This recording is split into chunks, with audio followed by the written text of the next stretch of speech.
시사인천 김갑봉 기자입니다. 인천시민 김혁균입니다.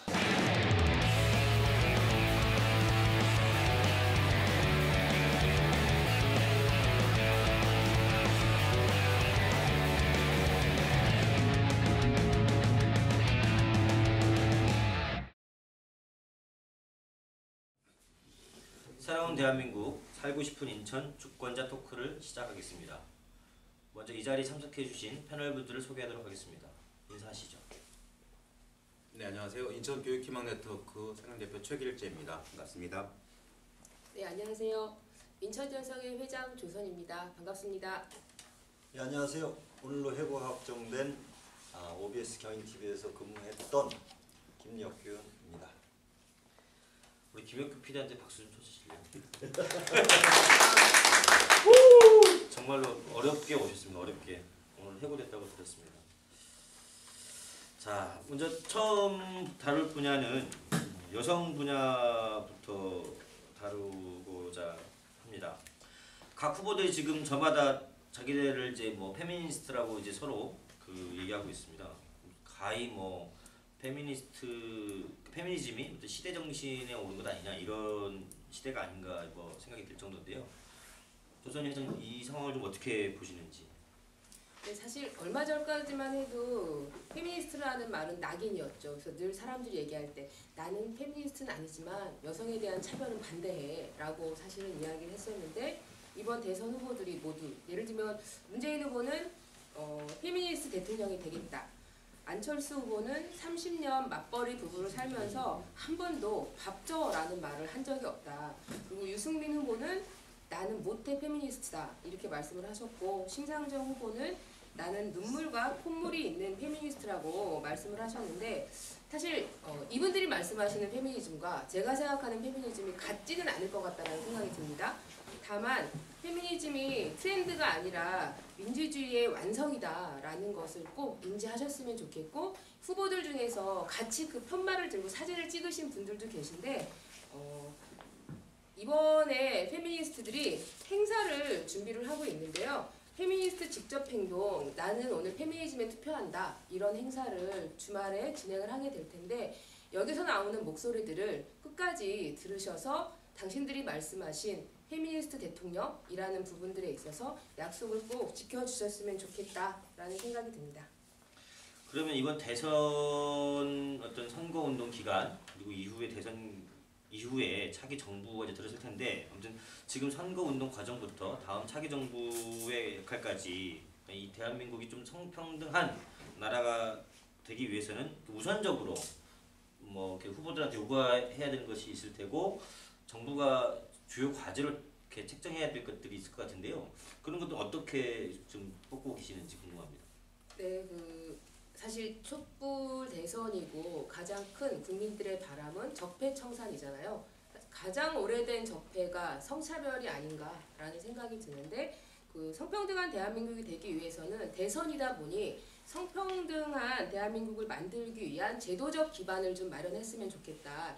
이미 여가부 폐지에 대한 이야기를 하신 분이 계시거든요. 근데 이거 자체가 이제 후보들마다 각기 다르게 입장을 내고 계시기도 한데 여가부 폐지가 아니라 여가부를 성평등부로 전환해서 국가 정책 전반에 성평등 인식이 들어갈 수 있게끔 정책을 펼치는 부분이 필요하고 우리나라가 부녀에서 여성 정책이 시작됐잖아요. 부녀에서 여성 발전 그리고 양성평등 이제는 21세기라면 성평등으로의 전환 이미 살고 있는 사람에 대한 인정인 것 같거든요. 그런 부분들에 있어서 전환을 좀 만들어냈으면 하는 요구가 있습니다.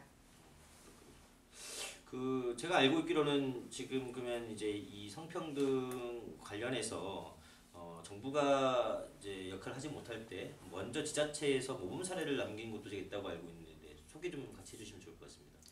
네, 사실은 양성평등 기본법 되기 전에 기초지자체에서는 성평등 조례를 만든 것도 있고 서울시 같은 경우도 성평등위원회를 이미 운영을 했었고요.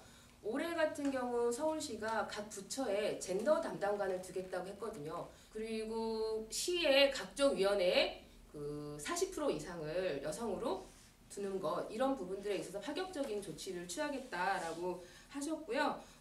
공무원들의 인식과 태도가 달라지는 것이 문제이기 때문에 공무원들에 대한 성인지 교육을 집중해서 실시하겠다라고 그 서울시가 발표를 했고 서울시 같은 경우는 사실 성평등 도서관도 있거든요.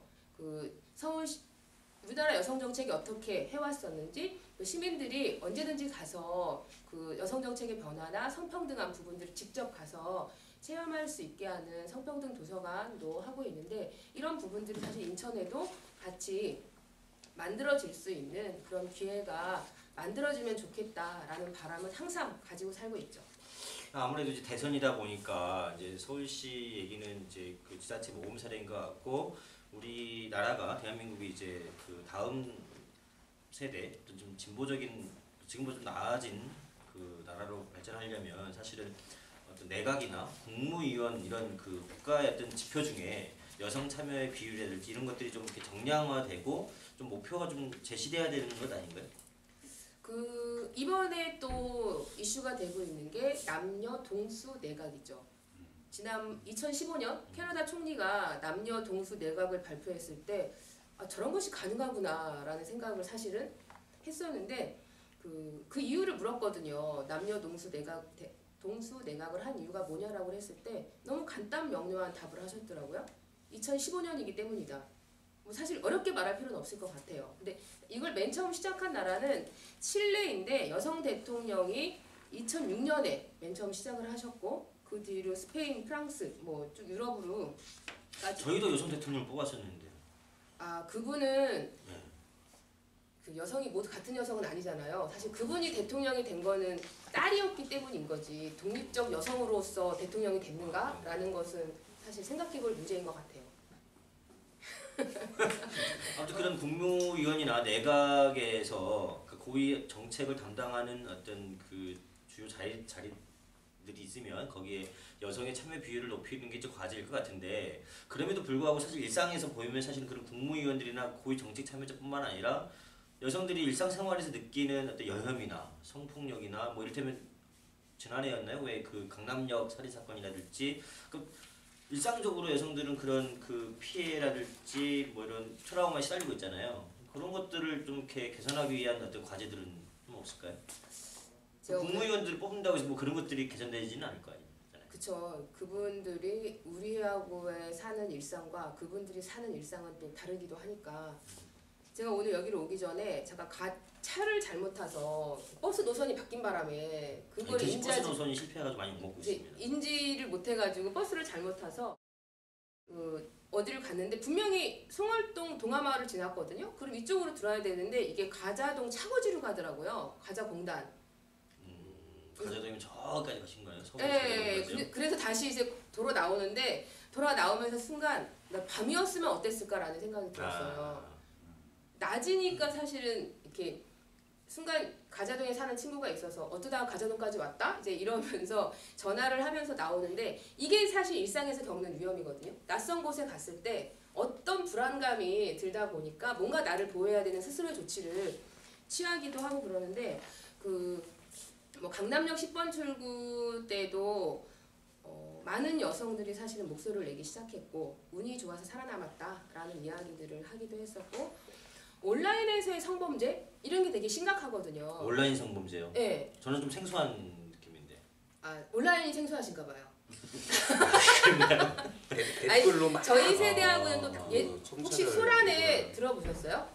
뉴스에서 봤어요. 네, 소란에 폐쇄됐잖아요. 예. 그래서 현재 성범죄나 이런 것들에 대해서는 아주 이렇게 흉악범죄만 연상을 하시는데 수많은 범죄, 다양한 범죄 양상이 있기 때문에 그런 것들에 대한 세부화된 그 제도들이 만들어져야지 되는 거고 한편으로는 성폭력 피해나 성희롱 피해를 입은 여성들이 보통 신고나 이런 부분들을 하지 않는 게 경찰이나 검찰을 갔을 때 거기서부터 또 받는 피해가 있거든요. 예를 들면 정숙하지 못한 옷을 입었다라든가 뭐 녹음을 했다라든가 그러면은 피해자성을 인정받기 어려운 거기서 나오는 말들이 있는 거예요. 그래서 이런 형사 사법 절차의 모든 단계에서 일하는 사람들한테 사실은 성인지 교육, 성평등 교육이 돼야지만이 보통 2차 가해라고 표현을 하는데 2차 가해라는 말보다는 그건 또 다른 성폭력의 성범죄의 시작이다라는 관점을 사실은 갖는 부분들이 필요할 것 같고 그런 사람들에 대한 성인지 교육 같은 것들이 반드시 이루어져야지 되고 저희는 아무도 성교육을 제대로 받아본 적이 없잖아요. 이런 사람들 우리들에 대한 교육 내용도 사실은 만들어져서 너무 자연스럽게 그냥 이야기를 할 수 있는 이런 과정으로 갈 수 있으면 참 좋을 것 같아요. 네, 말씀 잘 드렸고요. 그럼 그 끝으로 회장님 그러면요. 다시 한번 그 얘기를 안 하시더라고. 인천 여성에 대해 소개를 좀 해주시면 좋을 것 같은데 마무리 발언하시면서 네. 그 이번 대선 때 여성분의 어떤 어떤 유권자의 어떤 선택 기준 그리고 주요 과제를 다시 한번 좀 정리를 해주시고 마지막으로 깨알 같은 인천 여성의 소개 좀 같이 좀 해주시면 좋을 것 같습니다. 사실은 이번에 젠더 여성에 대한 폭력이나 성평등한 제도 기반 이런 부분도 있지만 대선에서 조금은 대선 시기이기 때문에 이슈가 됐으면 하는 것 중에 하나가 돌봄 민주주의라는 건데요. 혹시 다들 돌봄이 필요하잖아요. 그렇지 않나요? 돌봄. 누군가 돌본다는 거잖아요. 네. 돌봄이 다들 필요하시잖아요. 그리고 나도 누군가를 돌보고 계시잖아요.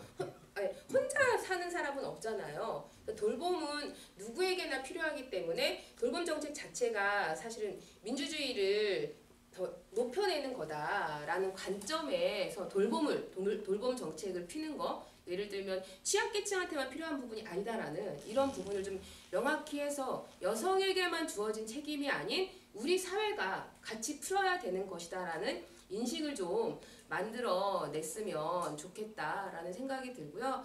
인천 여성에는 여성의 삶 자체가 정말 5만 가지에 다 기여하고 있지 않습니까? 가정에서 가정을 꾸리고 있고 마을에서 또 마을 만들기를 하고 있고 학교에서 학부모, 자원봉사 활동들을 하고 있고 여성이 들어가 있지 않고 공동체가 유지가 되진 않거든요.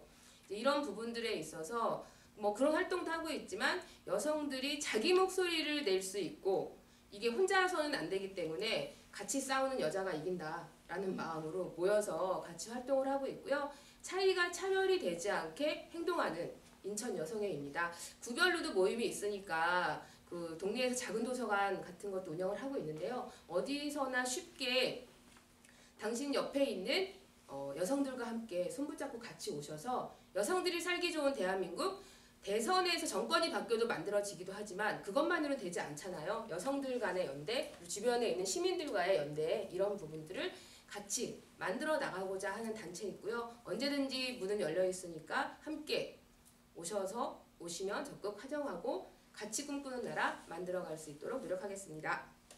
네, 고생하셨습니다. 박수 쳐야 될 것 같아요.